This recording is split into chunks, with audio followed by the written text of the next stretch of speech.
আসসালামু আলাইকুম রহমতুল্লাহ বারাকাতু। বিসমিল্লাহির রহমানির রহিম।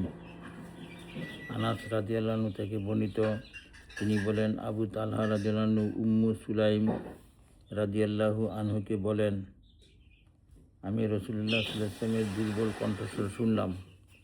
আমি লক্ষ্য করলাম তিনি ক্ষুধার্ত আছেন। তোমার কাছে কিছু আছে কি? তিনি বলেন, হ্যাঁ। অতঃপর তিনি কয়েক টুকরা জবের রুটি বের করে আনলেন এবং তার ওনার কতক অংশ দিয়ে রুটি পেঁচিয়ে দিলেন। অতঃপর পুঁটুলিটি আমার কাপড়ের নিচে ঢেকে দিয়ে ওনার কতকাংশ আমার উপর উড়িয়ে দিলেন। অতঃপর আমাকে রাসূলুল্লাহ সাল্লাল্লাহু আলাইহি ওয়াসাল্লামের কাছে পাঠান। আমি তা নিয়ে উপস্থিত হয়ে রাসূলুল্লাহ সাল্লাল্লাহু আলাইহি ওয়াসাল্লামকে মসজিদে বসা অবস্থা পেলাম।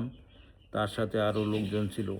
আমি তাদের কাছে দাঁড়ালে রাসূলুল্লাহ সাল্লাল্লাহু আলাইহি ওয়াসাল্লাম আমাকে বলেন, তোমাকে কি আবু তালহা পাঠিয়েছে? আমি বললাম, হ্যাঁ। তিনি বলেন, আহারের জন্য?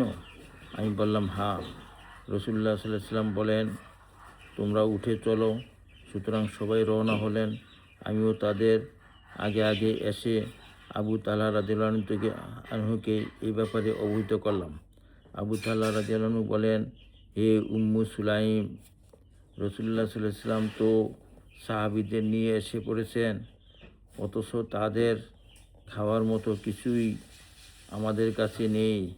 উম্মু সুলাইম রাদিয়াল্লাহু আনহু বলেন, আল্লাহ ও তার রাসূলই ভালো জানেন।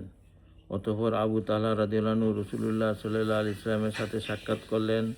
রাসূলুল্লাহ সাল্লাল্লাহু আলাইহি ওয়াসাল্লাম তার সাথে আগমন করে বাড়িতে প্রবেশ করে ডাক দিয়ে বলেন, হে উম্মু সুলাইম, তোমার কাছে যা আছে নিয়ে এসো। তিনি সেই রুটিগুলো হাজির করেন। রাসূলুল্লাহ সাল্লাল্লাহু আলাইহি ওয়াসাল্লাম রুটিগুলোকে টুকরো টুকরো করতে আদেশ দিলে এগুলো টুকরো করা হলো। উম্মু সুলাইম তাতে ঘি ঢেলে তরকারি তৈরি করেন। রাসূলুল্লাহ সাল্লাল্লাহু আলাইহি ওয়াসাল্লাম আল্লাহর মর্জি মাফিক বরকতের দোয়া করলেন। অতঃপর বলেন, 10 জনকে ভিতরে আসার অনুমতি দাও। তিনি আবু তালহা তাদের অনুমতি দিলেন। তারা ভেতরে এসে তৃপ্তির সাথে খেয়ে বেরিয়ে গেলেন। অতঃপর তিনি আরও 10 জনকে অনুমতি দেওয়ার আদেশ দিলেন এবং তিনি তাদের অনুমতি দিলে তারাও তৃপ্তি সহকারে খেয়ে বেরিয়ে গেলেন। পুনরায় আরও 10 জনের অনুমতি আদেশ দিলেন। এভাবে এ দলের সবাই পূর্ণ তৃপ্তির সাথে খেয়ে গেলেন। এ দলে 70 জন অথবা 80 জন লোক ছিল। বুখারী, মুসলিম। আল্লাহ আমাদেরকে হাদিসের উপরে আমল করার তৌফিক দান করুন।